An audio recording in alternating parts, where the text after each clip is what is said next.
Hi everyone, నేను mister faculty Shravan Kumar. Welcome to BC study circle.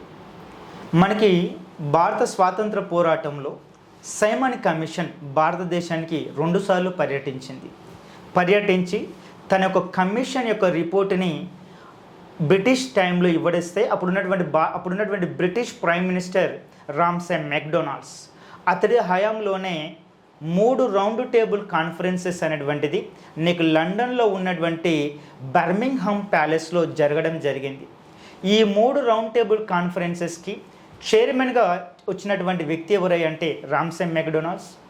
ఈ 3 round table కాన్ఫరెన్సెస్కి general సెక్రటరీగా పనిచేసిన వ్యక్తి ఎవరంటే మడ్డీమాన్. ఎవరండి? మడ్డీమాన్.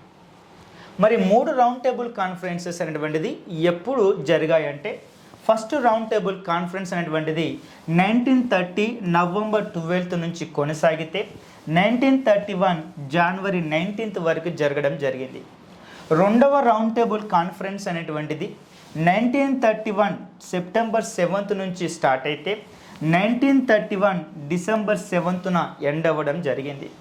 థర్డ్ రౌండ్ టేబుల్ కాన్ఫరెన్స్ అనేటువంటిది 1932 నవంబర్ 17న స్టార్ట్ అయితే 1932 డిసెంబర్ 24న అది ఎండ్ అయింది.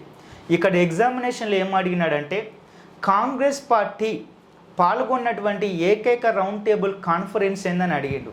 అది రెండవ రౌండ్ టేబుల్ కాన్ఫరెన్స్లో ఐఎన్సి ఇండియన్ నేషనల్ కాంగ్రెస్ తరపున పాల్గొన్న వ్యక్తులు అంటే